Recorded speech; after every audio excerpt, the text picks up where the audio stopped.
Awesome. Thanks, Ethan. Well, good morning. You guys can be seated. Totally be seated. Good to see all of you guys. How are you doing this morning? Awesome. Kind of quiet. Did you guys know we had coffee out in our lobby? So, you guys, no, I'm just kidding. No, it's good to see you guys. And we're going to keep our song service a little bit short this morning because we're going to do something that we've not done yet. And that is today is Communion Sunday. And so we'd love for you to join us in that. And because it is new and because it is like our first time doing it here at the Outpost, we're going to try to give plenty of time to do that this afternoon or hopefully not this afternoon. If it's this afternoon, we went way over. Something's happened. So, no, but I had a few announcements, and then I want you guys to watch this video. First is our If gathering. I think we have a slide for that. If I totally messed up last week, and I put a QR code up there that did not work, and told you guys to scan that. Anybody here remember that last week? Yeah. So, FYI, don't use QRgenerator.com because it's a subscription service, and I did not know that. So, and then you have to pay for like a year's worth if you want to continue that. So that was kind of a bummer, man. But anyways, we've got it on our website, theoutpostchurch.org. That is this weekend, March 5th and 6th. So starting at 6 o'clock on Friday night and running till about 9:15, I think, 9:15 Friday night. And then Saturday morning starting at 8:15, and it's going to run all the way through till 3 o'clock. And so this is Jenny Allen's If Gathering. Jenny Allen, Francis Chan, I think David Platt's going to be there. There's going to be a whole Trillia Newbell, a bunch of different speakers. I think there was probably 15, 20 different speakers that are going to be at that. That is an absolutely free event. So if you're interested in that, go to theoutpostchurch.org. It's right there on our homepage to click to get a ticket, and it'll take you to a link that will fill in all the details that I surely missed on that. We're going to have coffee and donuts and stuff provided by Shiplap on Saturday morning. And then Masonry Cafe is catering our lunch that afternoon. There's going to be prizes and all kinds of different stuff, a breakout session, and I think it'll be really great. And so I think high school ladies all the way up through however old are totally welcome at that. And I think we still have quite a few seats left. So tell a friend, and we'd love to see you ladies at that event. Next is our youth group. So it's kind of like the big reveal. The Refuge is what they've decided on. It's sort of the name for our student ministries here at the Outpost. And so that is 6th grade through 12th grade is going to be this coming weekend, or I'm sorry, not this weekend, this coming Wednesday here at the church, 5:45 Wednesday evening. And then we usually finish up about 7 o'clock, 7:05, just right around there. So mom, dad, totally feel free to come drop them off. And I don't know, go have dinner, go do something, and then we'll be finished about 7 o'clock. And I actually have something super awesome and really cool, I think, that you guys are going to enjoy this week at the Refuge. So, and then finally is our kids' Easter play practice. So Easter is like quickly coming up on us, and we're going to do an Easter play that's actually ran by our teens. So our student ministry is working with our kids ministry to put on the Easter play, and they're having their first practice this Sunday after services up front in the living room. So if you have kids, and if this is your first Sunday or whatever, and you guys y'all love it and you want to stay or whatever, then totally feel free to go in, just check that out and get some information on that. And there very well may be a part or two still left open that you can help us out with. And so there'll be, I don't know if we're going to do it every Sunday, but at least a few Sundays between now and Easter, we're going to meet up and have our kids' Easter play practice. And I think that's it for our announcements. And so you guys check out this video, and then I'll be back up here in just a few minutes, and we'll get started this week. Imagine your friend invites you to a party. You arrive, and there's lots of people, decorations, food, and drink. There's enough for everyone. When you're hosted by someone that generous, you don't have to worry about your needs. You can just enjoy yourself and focus on the people around you. Yeah, that's what a good host wants for her guests. And this is the picture of the world that we find in the Bible. Creation is an expression of God's generous love. He's the host, and humans are his guests in a world of opportunity and abundance. And we're called to keep the party going, to spread his goodness. This is a beautiful picture. But it's not the way people experience the world. Rather, we find a world of scarcity and struggle, not abundance. And Jesus grew up in that kind of world. Under military occupation, people losing their land or families to debt and poverty. And yet, he would say things like this. Look at the birds. They don't store up food for themselves, yet they have enough.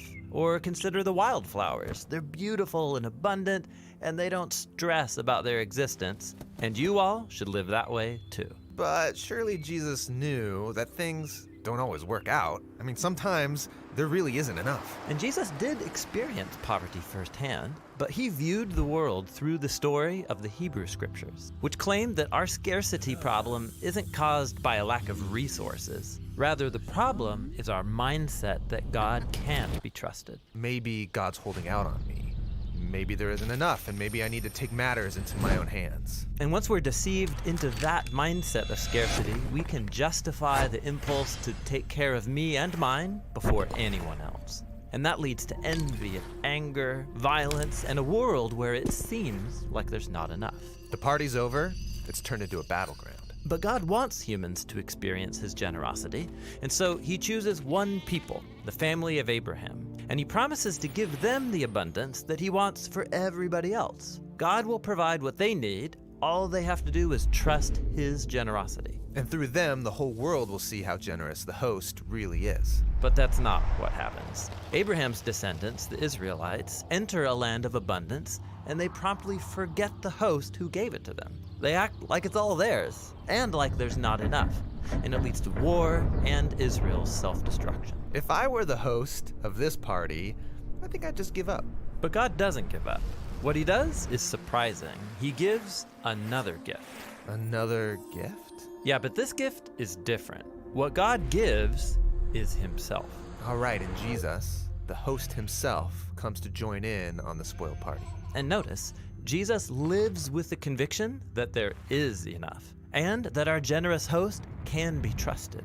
His mindset of abundance allowed him to live sacrificially and generously, even towards his enemies. And Jesus called his followers to trust in God's abundance like him. And that's why he said things like, sell your possessions and give to the poor, or don't worry about your life. He's inviting us to live by a different story, one that is built on trust in God's goodness and love. But living generously doesn't mean life is gonna go well. I mean, look at Jesus. He was betrayed by his friends, and he suffered. And this was no surprise to Jesus. He knew that people would take advantage of his generosity. In fact, that was his plan. Really? Yeah, think about it. Jesus knows that we're all hopelessly deceived by this lie that there's not enough. Yeah, that lie needs to be defeated. And so that's what Jesus was doing when he gave us the gift of his life.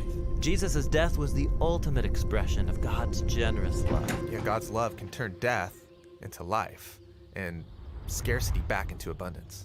Or as the Apostle Paul put it, you know the gift of our Lord Jesus the Messiah, that even though he was rich, for your sake he became poor, so that you, through his poverty, might become rich. And Jesus called his followers to live like the real party has begun. Yes, he called it the kingdom of God. And our invitation to this party is yet another gift, the personal presence of God's own Spirit that can teach us how to trust the generosity of the host, just like Jesus did. Yeah, and when you believe there's enough, you start seeing opportunities for generosity everywhere. With our time and money, our attention. Yes, one of the most important ways that we can experience the abundance of God's new creation is sharing with others because of our trust that God is the generous host.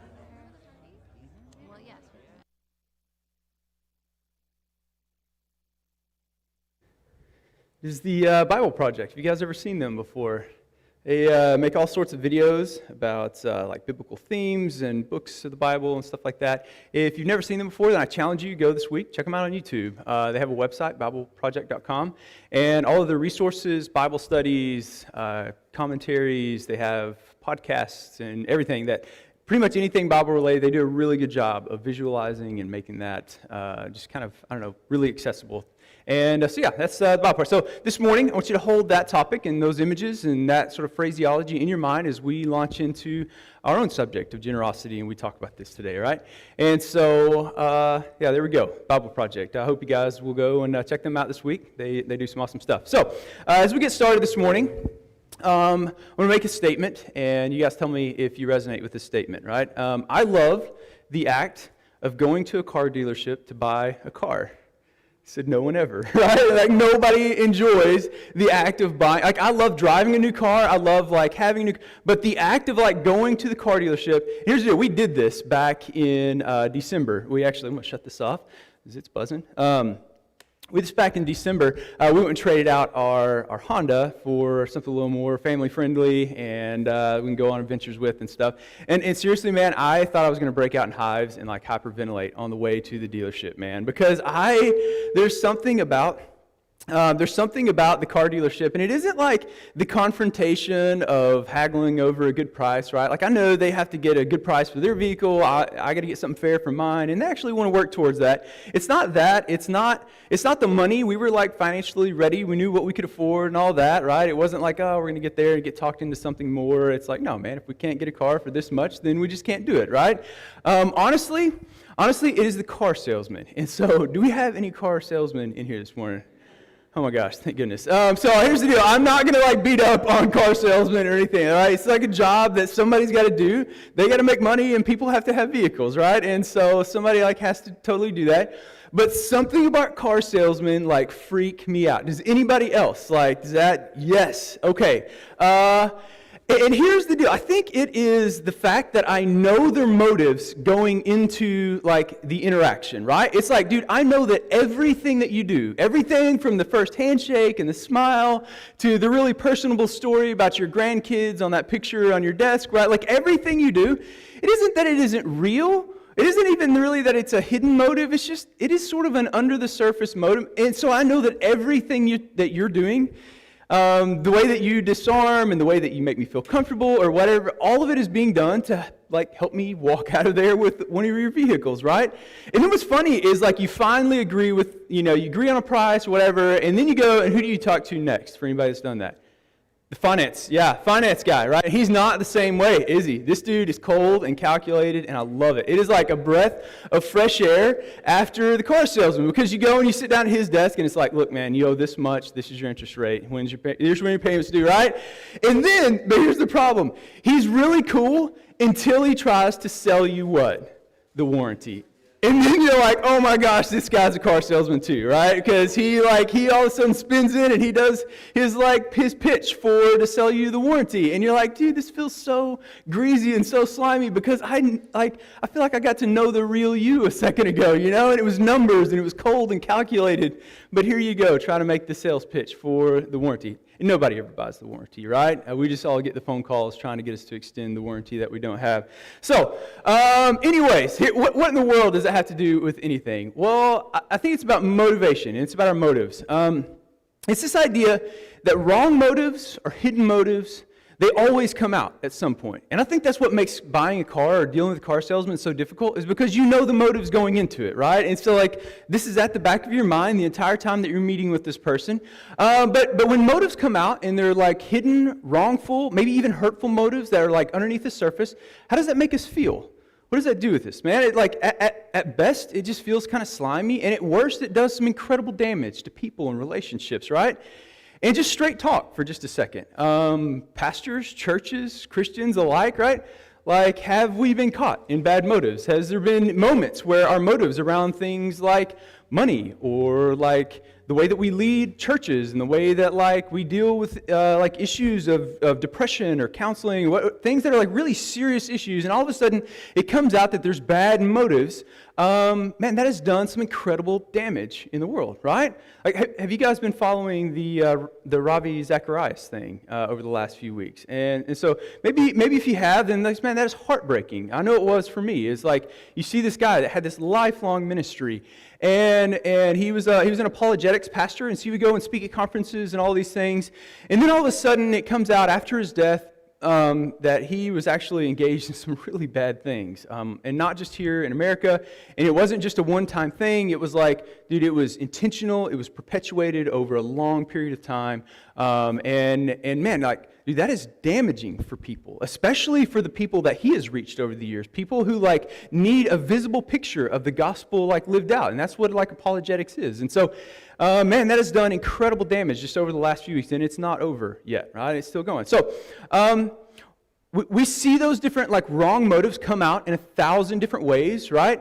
Perhaps no more visible though in the area of finances.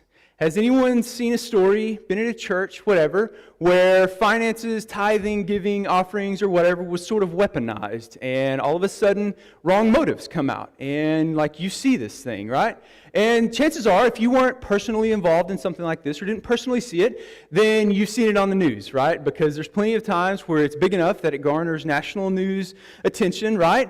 And so we've all seen this. We've all experienced this to some degree. So follow-up question.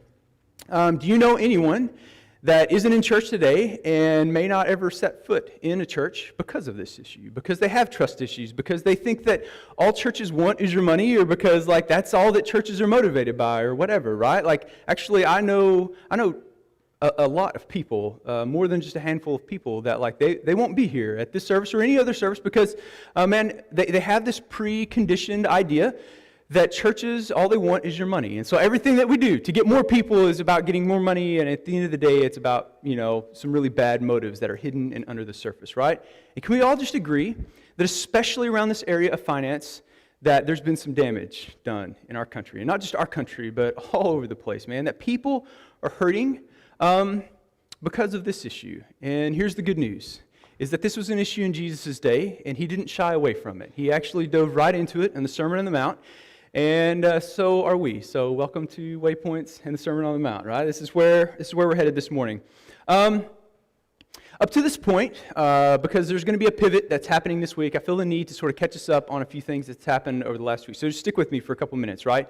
Jesus starts the Sermon on the Mount with a group of his followers, and he is talking about this new kingdom that he is inaugurating, full of his kingdom people. And it has these radically upside down and backwards values, and the way that he talks about it is completely countercultural to the world that they live in. Not just their world, but our world too, right? And so he begins the conversation about their attitudes.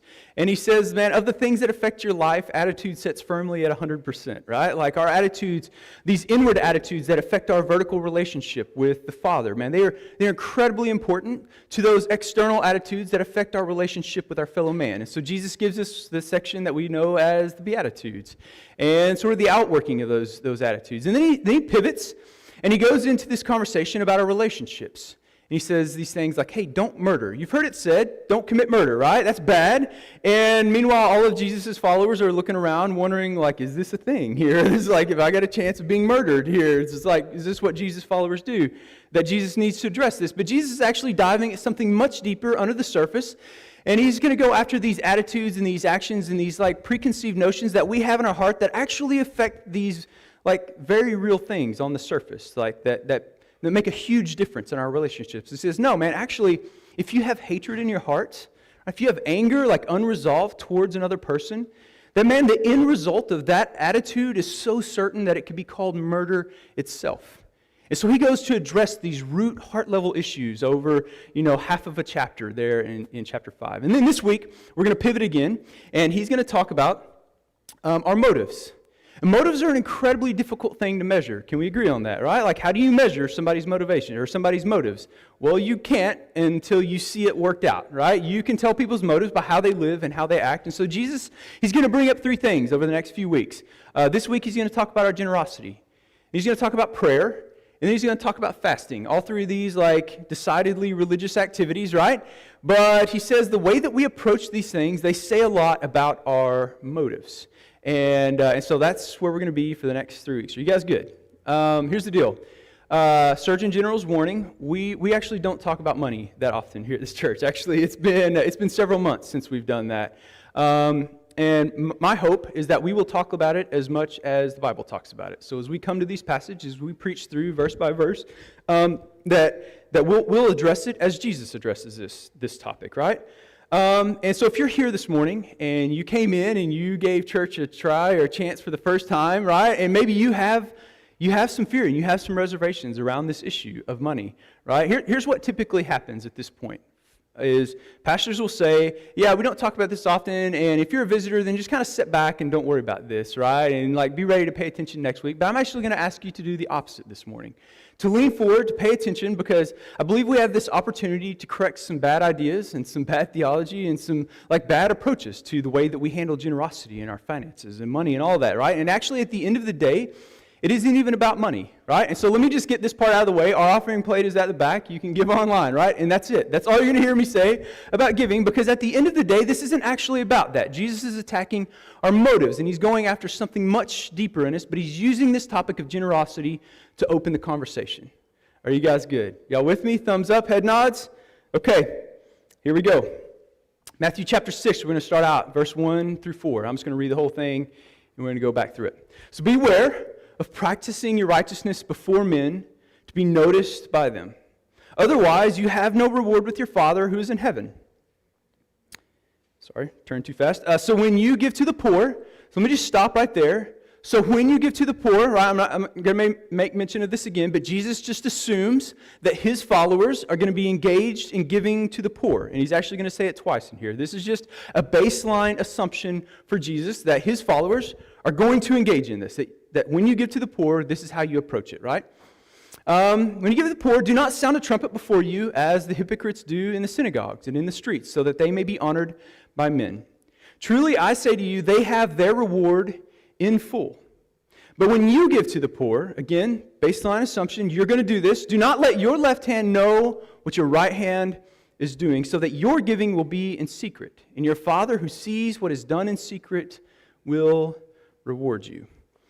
So here's the deal. If you've been with us through this Waypoint series, then you may be thinking like, what the heck right now? Because just a few verses earlier, Matthew chapter 5, verse 16, we read this, right? We read Jesus, and he said this, just a few breaths earlier from this. He said, actually, let your light shine before men in such a way that they may see your good works and glorify your Father who is in heaven. And so, is Jesus like contradicting himself in this moment? Is he speaking out both sides of his mouth? That we don't let these things be seen, we don't let these good works be seen, but we do let these things be seen.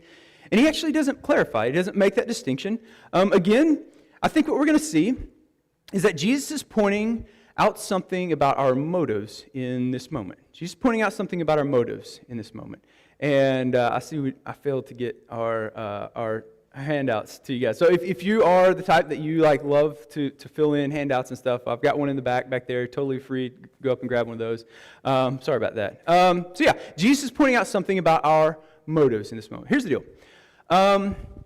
Everything in our life is transactional, right? You go to the store and you buy a loaf of bread, and there's a transaction that has to take place, or else you're a thief, right? You can't just like take the loaf of bread out of there. Somebody comes and fixes your water heater. Transaction, right? There's transaction that has to take place.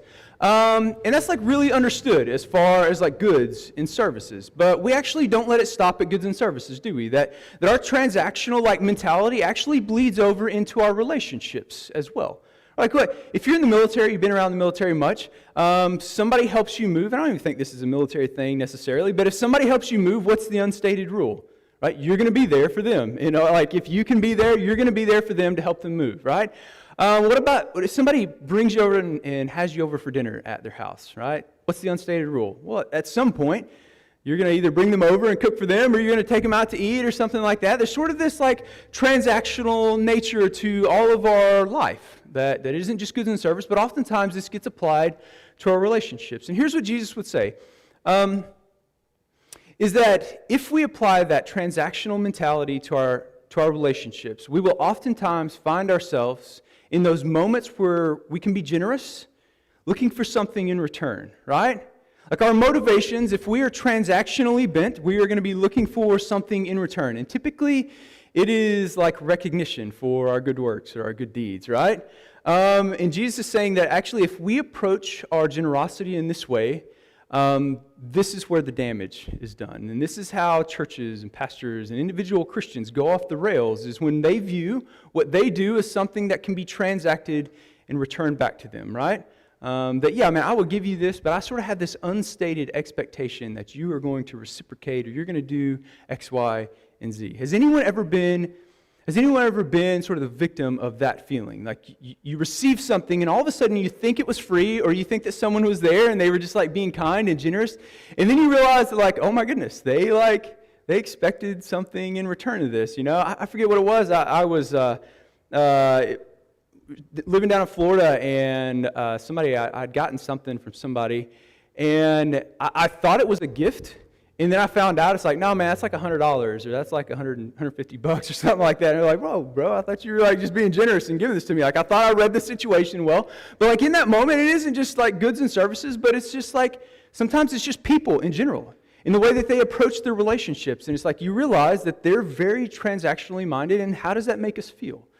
What's the damage that's done if that's left unchecked and that's left unaddressed in God's people? And God says, man, that's what's wrong with the world around us, and it's not going to be the case for my kingdom, that he's going to call his kingdom people to something more radically generous and different in their thinking. And it all deals in this sort of transactional nature. So, Jesus had some Pharisees in the crowd around him that day, and he sort of sets them up as this living example of what this transactional mindset looks like. Because again, you can't really measure motives outside of people's actions, can you, right? And so he takes what the Pharisees are doing, and he sets it up as this template. And he says, look, here's what it actually looks like when our bad motives are worked out in front of the whole world. Here's what he says. He says, so when you give to the poor, do not sound a trumpet, because this is what the Pharisees did, right? And they didn't like give to somebody and like, you know, like how awkward would that? It would have been just as awkward in Jesus' day as it is in ours, right? Like that's actually not what was going on there. But don't sound a trumpet, just as the hypocrites do in the synagogues and in the streets, so that they may be honored by men. Truly I say to you, they have their reward in full. Now, here's the deal. In our English, that's sort of like one smooth flowing sentence, right? But that's actually three different actions that are taking place here. There's the trumpet, right? Don't sound the trumpet. So in Jesus' day, important people got a trumpet shout out before they came, right? Governors, kings, lords, whatever, rulers. They come into town, there's a procession of people, and they sound the trumpet. And it's to let people know that, hey, somebody important is in town. Like, take notice. Like, this is to call attention to this person. But it isn't just that. Jesus has kind of got this double entendre thing happening, and it's actually about what was happening in the temple as well. I don't know if you knew this, but they had an offering plate in the temple that people came, they gave there at the temple treasury, and it actually looked like a trumpet. It was this big upside-down basin, and it was wide at the bottom. It was metal. Bottom was metal, sides were metal, and it sort of made this funnel upwards. And so people, what they would do, and the Pharisees were like notorious for this, is they would come into the temple, and they would open up their little coin purse, and they would very, elegantly, they would come and they would drop it in. Boom, 1.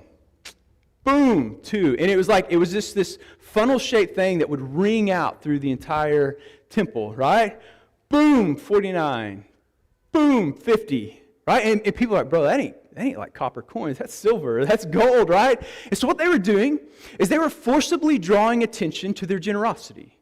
And I think this is something that is a really good word for us, right? Because do we ever do this? Do we ever forcibly draw attention to our good deeds and our generosity? It's funny, man, because I almost thought about not including this example because I hadn't seen it in a long time. But I was talking with Danielle, and I actually saw it this week, and it's the Instagram picture of like somebody's good deeds. You guys know what I'm talking about, like handing a cup of coffee to a homeless guy, and it's like, let's check that out, right? And we put it on the gram, and I was like, nah, like I haven't seen that in a really long time, so I'm not going to include that example because, like, and like none of our people, I've never seen anything like that. And then, dude, this week, somebody we know in another state, they had like a birthday party or something, and they had leftover food, and so they drove around town and they gave out like food to all these different homeless people, and they cataloged the whole event. And I'm like, oh, well, no, got to talk about it. So anyway, so that's the first one. Yeah, do we ever do stuff like that? Well, maybe not. I think maybe more often we're probably inclined towards the humble brag. Anybody know what I'm talking about there, right? And you sort of like, you're able to slip this in on the sly, and it isn't till later that people are like, whoa, man, he was actually like, nobody likes a self-licking ice cream cone, right? Like nobody likes that. So the humble brag, that's the other one that we can often do. I was down in Colorado a while back, and dude, I was at this church that was sprawling. I mean, multi-$100 million facility of this church that we were at. And dude, they had their logo laser engraved on the toilet paper dispensers, y'all. It was awesome, and so we won't be getting that here. But yeah, it was wild, man. This place was like bigger than most college campuses I've been on, and I'll never forget. I walked around. It was facing like the Rocky Mountains there. just off this back porch. It was amazing. And so I walked down, and I was just kind of walking around the facility one day, and I went down around the back porch, and sort of the foundations of this church had a bunch of brickwork done.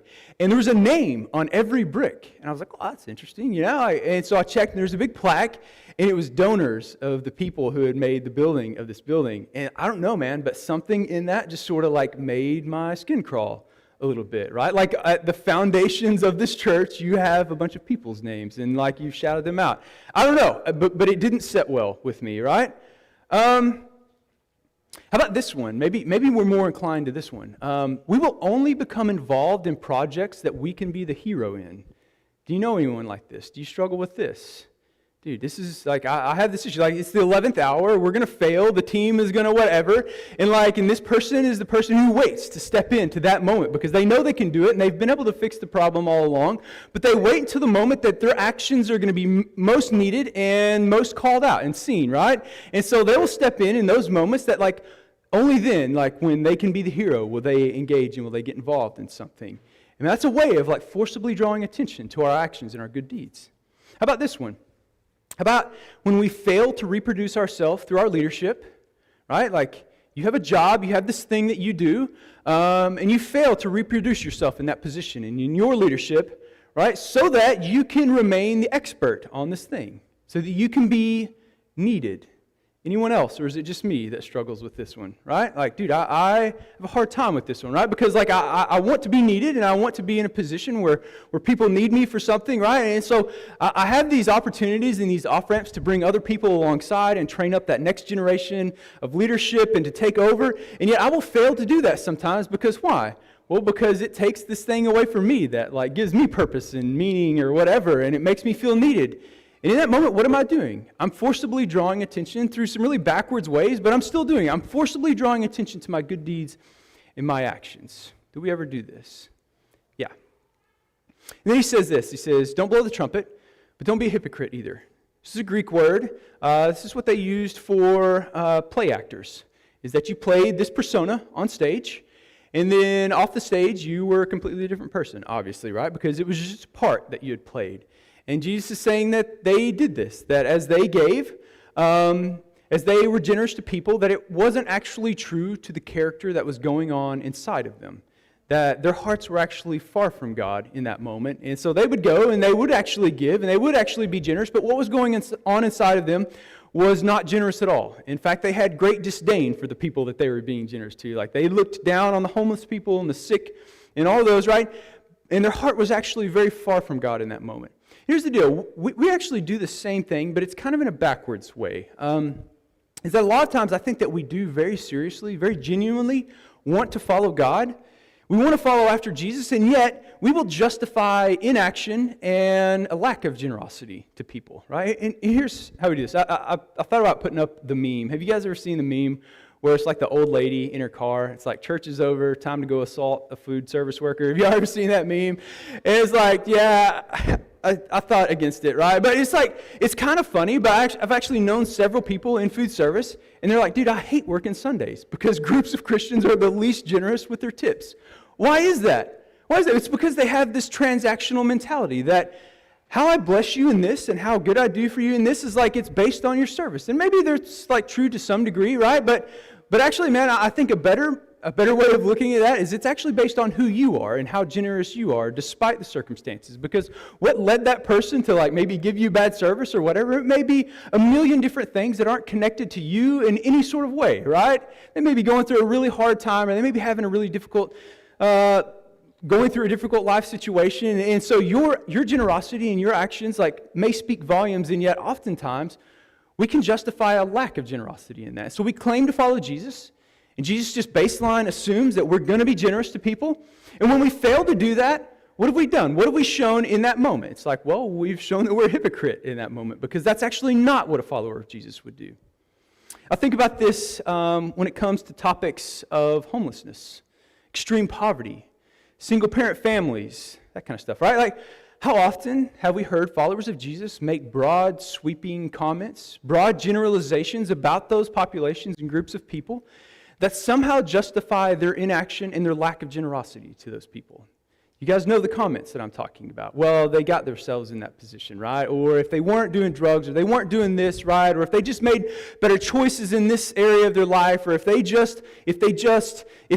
And so what we do is we just justify a lack of generosity in some areas that actually God cares a lot about. And in fact, there's this story in the Bible about Jesus was pressed over this very issue.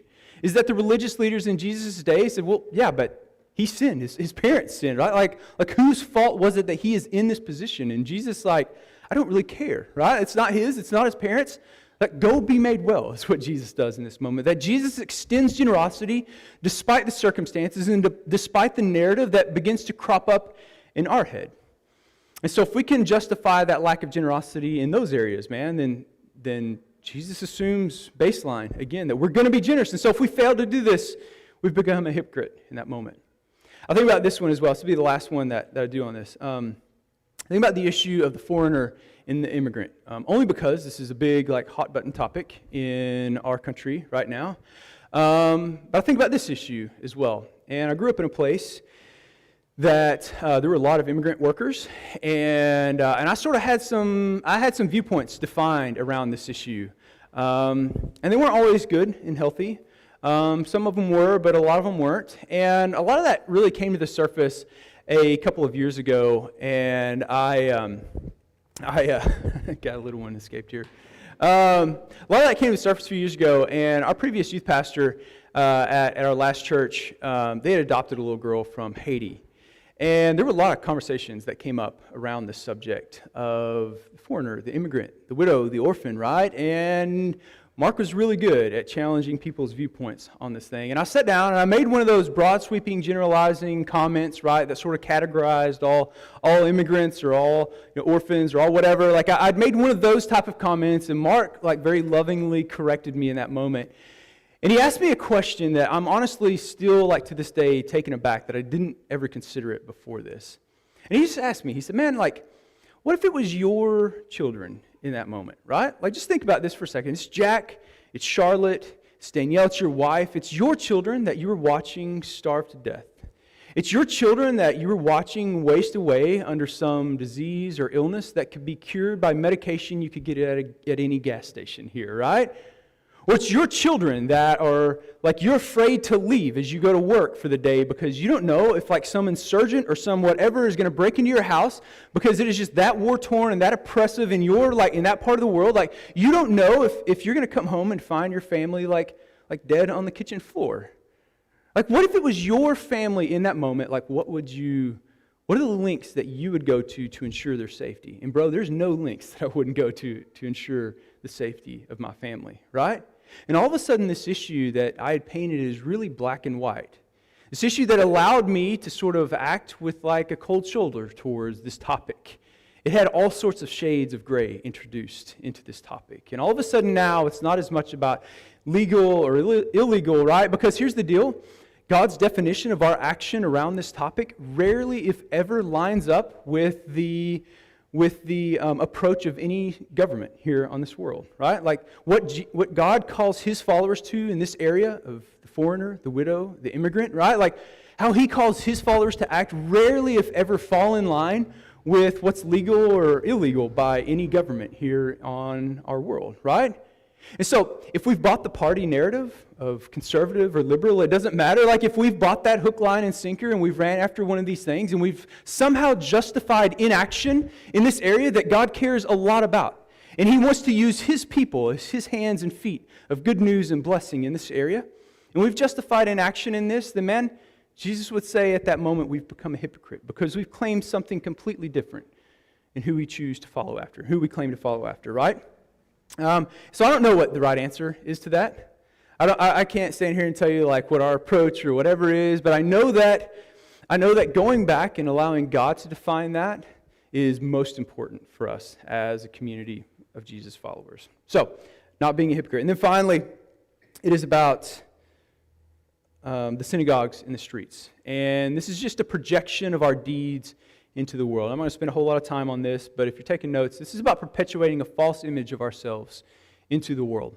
And so when we do this, when we blow the trumpet, when we call attention to our actions, and then when those actions aren't actually consistent with what is going on inside of us, it perpetuates this false image of ourselves that we put out there for the world to see. And that's where the damage is. That's where that transactional mentality becomes a weapon, and it is done incredible amounts of damage in churches and families all over the world, right? Are you guys doing good? Y'all with me? All right. So, Jesus, just as he has done every single week, he looks at his followers and he says, that's not you. Right? That's not how my kingdom people are going to conduct themselves. That's not how we're going to behave around generosity, that you need new motives, that you actually need to behave in a different way. And so he goes on to call his followers to a higher kingdom ethic, something much more radical. And here's what he says. He says, but when you give to the poor, do not let your left hand know what your right hand is doing. In the context of everything that we've seen so far, Jesus is teaching, right? This isn't about not being seen as much as it is about not being seen with the wrong motives, right? Because that's actually impossible. You can't give with that, your left hand not knowing what your right hand's doing, right? Yes, God wants to bless you. God wants to bless the world through you, right? And we're going to talk about that here in a moment. But in this moment, I think Jesus is calling us back to trust in faith in God. Jesus is reminding us about a critical truth at the core of our generosity. If we're going to have the right motives, if we're going to approach this issue the right way, he's going to bring our mind back to two things at the core of our generosity. The first is tied to our identity, and the second is tied to our relationship to our stuff. Identity and our relationship to stuff. So the first one is this. Do you see yourself as a beloved child of the Father? If we're going to get this right, then this identity piece, we have to get this. We have to walk in this regularly, right? So if you see yourself as a beloved child of the Father, rest easy, because Jesus would say that our Father knows our needs. Again, he would call us to consider the birds. They don't sow, they don't harvest, they don't store up food in storehouses, and yet he says your Father cares for them. He ensures that they have food to eat, and aren't you much more valuable than birds, Jesus would say. He also reminds us of how beautifully clothed the lilies of the field are, right? He says they're here for a short time, and yet they die, and in that short time, they're clothed more beautifully than Solomon, the richest man in the world, was, right? And God says, he says, man, I care for you so much more than the lilies of the field. So the question is that, do we trust God in this, right? Can we live a life that actually sees God as that really good Father that knows our needs, our most deepest, intimate needs, way more than we even know those needs, and is going to provide and is going to care for those accordingly? Because if we don't, then it affects the second piece, and we get this piece wrong, and that is our relationship to our stuff. All of a sudden now, we don't own stuff. Stuff owns us in this moment, right? Jesus gives us this amazing object lesson about this. Here's what he says, Mark 12, 41 through 44. So Jesus is setting in the temple treasury, and he calls his disciples over, and he's watching people as they are giving their money, right? There's a lot of rich people, again, boom, 50, boom, 51. And he's watching them, and they're watching all of this go from kind of a high vantage point there. And then all of a sudden, the next person in line is a frail, little old, poor widow. She comes up, and she drops in 2 copper pennies that aren't even worth a cent, barely. And Jesus calls his disciples in this moment, and he gives them this really powerful object lesson. He says, look, truly I say to you, this poor widow put in more than all of the contributors to the treasury. All of it, not just that one rich person in front of her, but this woman has given more. And Jesus is doing something in this moment. He says, for they all put out of their surplus, but she, out of her poverty, she put in all she owned, all she had to live on. And here's the deal, man. Your stuff, your house, your job, your title, your friendships, they do not give us significance. And if we live with that mentality, that it's our stuff, then all of a sudden as we look around the world, it is really easy to adopt that scarcity mindset, that there isn't enough stuff, right? And the stuff that I have, I need to protect, and I need to cling to this stuff, right? Because it's all that I have. And all of a sudden those things begin to own us. Jesus is telling us that we are incapable of having pure motives in our generosity because we will always be seeking recompense for our generous actions. If that's the way that we see our stuff.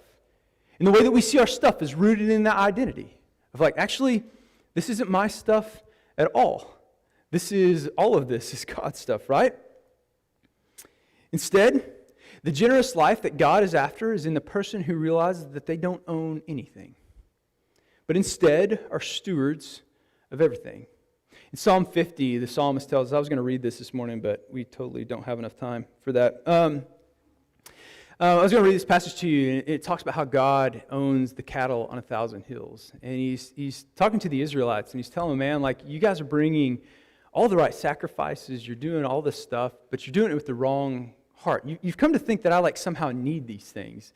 And the reality is actually, like, I own all of this stuff anyways. I own the cattle on 1,000 hills. Like, there's nothing that you can bring me that I don't already own, right?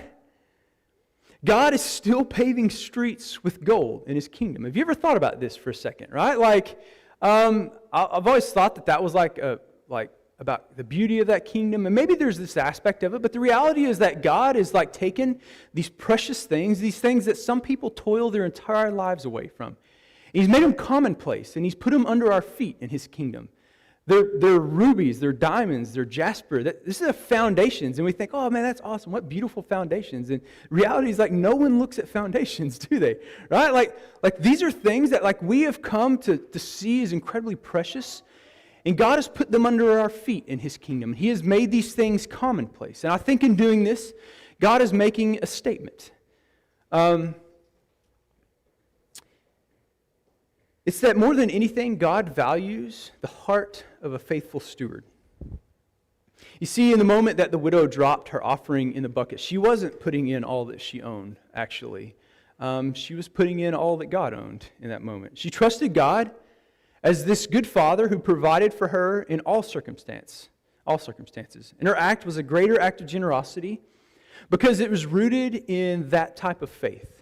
That's what God values so much more because, again, He's paving streets with the stuff in His kingdom. That what we do with our stuff and the relationship we have with our stuff says a lot about our relationship and our faith in God. And it says a lot about our heart. You see, it's not money that God needs to change the world. He has plenty of it, right? God needs people with a heart transformed by the gospel. That was something that the widow had, that God could use, that God valued way more than any money that anyone was putting into the treasury that day. Heart transformation, it can't be bought. It can't be faked. It has to be cultivated over a lifetime of faithfulness as we trust God as the good Father who provides for His children. It's not something that we can just generate instantly, right? Like it has to be rooted in it. So again, the generous life that God is after is in the person who realizes that they don't own anything, but instead are stewards of everything. This allows us to live radically generous lives where we are open-handed with everything. And yes, that means our money and how we give here at the church. And let me correct that. You don't give to a church, you give through a church, right? And that is not semantics. That is incredibly important, right? Yeah, it means that. But it also means our time. It means our hearts. It means our talents. It means our homes. It means our kind words of encouragement. It means our skills. It means our trades. It means our jobs. It means our families. It means our elbow grease, right? And it looks like people who sacrificially open their homes to the widows, to the orphans, to those overlooked by society. It looks like your voices as you engage in civil discourse to leverage the resources of your cities, your governments, right? For the greatest good. It looks like your influence, your leadership as you disciple that second, third, and fourth generation after you to live that radically generous and open-handed life. It looks like a church where needs are met without question. Because that's who we want to be here, right? Because that's ultimately how Jesus operated. And this looks like Jesus' kingdom people living out radically generous lives. And most oftentimes it happens in the mundane, the mundane tasks of life. In these moments where you're likely never going to get a thank you or any sort of gratitude or any recompense for that, right? Where no one else is going to see you. And in that moment, it speaks volumes about your motive when no one is watching and how you conduct yourself in that moment, right? Because if our motives are self-centered, then we're going to wait for the moments where we can make a little noise with our generosity.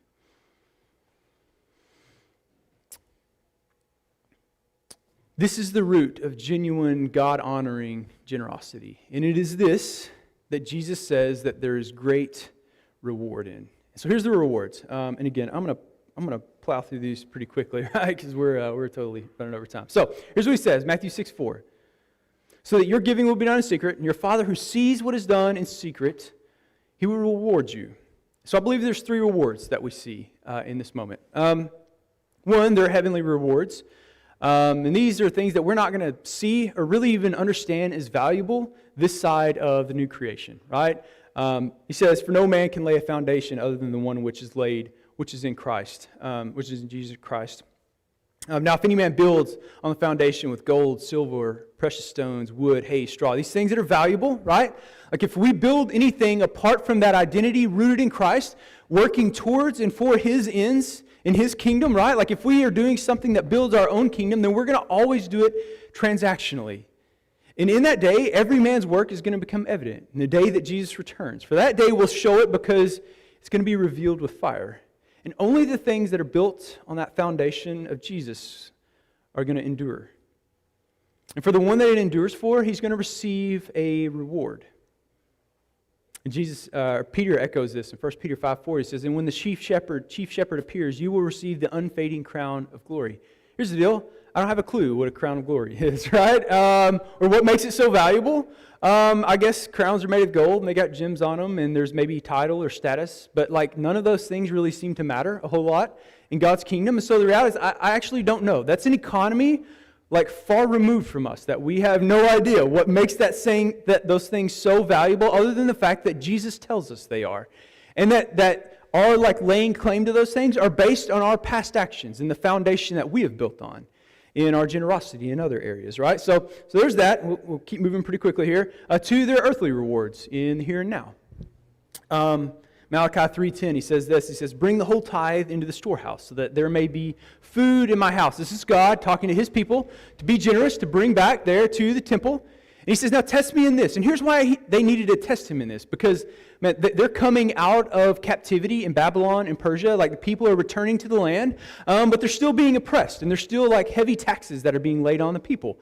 And it's like, God, you want us to give on top of this. And God is saying, yes, actually I do. Because it's rooted in your identity and you're going to do this no matter what. But I need you to trust me in this. And He says, just do it and see. If I want to open for you the windows of heaven and pour out for you blessing until it overflows. Jesus echoes this in Luke 6:38. He says, given, it will be given to you. He says, they will pour into your lap a good measure, pressed down, shaken together, and running over. For by your standard of measure, it will be measured to you in return. Serious deal. This is not a humble brag. This is in hopes that you guys will, I don't know, man, that our story would be beneficial to you guys. But we have systematically tried to like approach our generosity in like this incremental, increasing fashion every year. That we try to be a little more generous, and it isn't just to or through the church. It's outside the church in a lot of different ways. And we've tried to do this. And here's the deal. Like over our 10 years of marriage, I mean, we have tested God in this. And just like, take it from me, He is so faithful in this area. Like if He can make the Israelites' shoes not wear out in 40 years as they walk through the wilderness. Man, I did a couple of tours over there. I took one pair of boots that I did one tour over to the desert with, and there's like an inch thick sole, and those jokers were slick when I came back, right? Like that's amazing that God will do those sorts of things. Like God works in ways, and it isn't always financial, but just trust me and test God on this and see if He will not come through in this. This is an invitation for Him to you and to me to like test Him in this, in our generosity, not just through a church, but outside of these walls as well, right? So enough of that.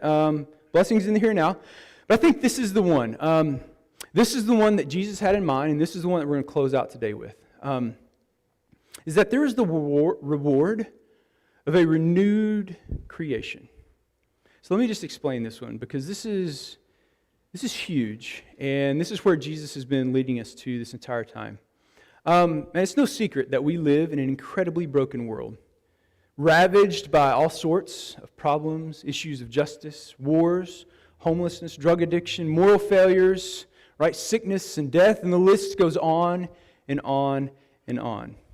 And as near as our financial issues may be at times, right? Because those are pretty impending if we have ever experienced that, right? The reality is that most times those things don't even, they stem from something completely unrelated, right? And it's a product of the brokenness and the issues in the hearts of people in the world that we exist in. And that's why we experience those things sometimes. That's what kind of generates that scarcity mindset, right? But man, as we look around this world, it's just like, this can't be it, right? Does anybody else feel that way? It's like, dude, this cannot be what we're resigned to live in forever. Like surely there has to be something more. Surely there has to be something better. Like, my heart longs for this place where, like, cancer, sickness, abuse, right? Like wars and these things, like where these things don't exist. It's like it rings true in all of our hearts that this world is out there and we're not actually, this isn't our home. Does anybody ever get that feeling before, right? Surely we weren't made to exist in a world ravaged by these problems. And so I believe if we follow that logic out, like we would say that we just need a new world. We need a new creation. We need a new kingdom. And I believe that this is the reward that Jesus most wants his followers to pursue. You see, Jesus came and he lived the example of the radically generous life. And it was his acts of generosity that have gone on to change the world. In fact, Jesus promised that his actions of generosity were ushering in this new kingdom. This kingdom that we're all actually longing for deep down in our souls. Question for you guys. If Bill Gates gave you $1,000, is he being generous? Probably not, right? He's not going to notice that, honestly. Follow-up question to that. What does the God of the universe give? The one who owns the cattle on 1,000 hills and everything in between, what does he give that could actually be considered radically generous? I think the answer is that he gives his own son. He gives up his life, his own blood and his own body shed for you and for me. And the reward that Jesus got by living out this life of generosity was actually a new life. Everlasting glory, seated with the Father, and he got the keys to a new kingdom with his people. And this new kingdom that will culminate in a renewed creation, it isn't ravaged by those financial problems. Right? God's still paving streets with gold in that kingdom. This kingdom isn't ravaged by war or homelessness or drug addictions or moral failures or broken families or violence or hatred or injustice, or the list goes on, right? Those things don't exist in his kingdom. And it was as Jesus looked forward to this reward that he was able to lay down his life for people who could never repay him in the most radical act of generosity ever. It was through this most radical act of generosity that Jesus opened up a way for a new redeemed creation full of his kingdom citizens. Jesus didn't see his stuff, namely his own life, right, as his own. Instead, Jesus saw his life as being given to him for the sole purpose of laying it down for the Father, in an act of radical generosity for those who could never pay him back. It was this act of radical generosity that would go on to change the world, and it's the same life of generosity that Jesus calls his followers to, and that he promises through us will go on to continue to change the world, to bring this kingdom to bear on earth in the here and now. But we have to live with the right viewpoints around our identity and around our stuff, right? This radical act of generosity that Jesus showed on our behalf is both the reward and the keys to our ability to live the radically generous life. Here's kind of what I mean. We don't follow Jesus because of what we can get from him through blessings, right? Because Jesus isn't like the vending machine in the sky that if we just pray or have enough faith that he's just going to kind of shower down and right? It's not how that works. We're not generous because of what we receive. Or because what we are given. We're generous because of what he has already gave, namely his life. And living in light of this new identity is the heart-transforming power that allows us to live out truly open-handed generosity in the here and now. And so generosity becomes one of our highest forms of worship in response to what Jesus gave to us. So I want to leave you guys with a question. If you did get a sheet, This is the very bottom lines, or if you're just taking notes on your phone or something. This is our target statement this week, is do we follow Jesus because of what we get from him or because of what he has already given? And again, that may sound like semantics, but that attitude is the difference between living a transactional generosity versus a truly open-handed and God-honoring generosity. And the difference in that is in regularly going back to the gospel and seeing what Jesus has given us. It's in returning to the shed blood and the broken body tormented on a Roman cross for our sins and our brokenness, right? And as we live in light of that, we are propelled towards God-honoring radical generosity. That generosity is an act of worship. And so going back in remembrance, this is the action step this morning. And we're going to have an opportunity to do that. Danielle, would you text Renee and let them know that we're done? So we're going to have an opportunity to do that this morning as we come to the bread and the cup. And we're going to remember that ultimate act of generosity that Jesus gave to his followers, right? Like to everyone, actually. If they would choose to partake in this, they would choose to follow after him, right? That this opened up a new life and a new kingdom, that thing that our hearts and our souls are longing for. And here's the deal, that this isn't something to be taken lightly. This isn't something to be taken with wrong motives either, right? We've never done this here at the Outpost Church. So we're going to kind of take it slow, and we're going to walk through this together. The Bible makes it clear that we're not to take this with like unrepentant or unconfessed sin in our life as well. There may be someone in this very room that you need to go and approach to right a wrong, to ask for forgiveness, to extend forgiveness, whatever the case is, right? Or there may be someone that you need to deal with this issue in your own heart. And so our kids are going to start coming out here in just a second, and we're going to have the music playing, and I'm going to give you guys a few minutes to go back.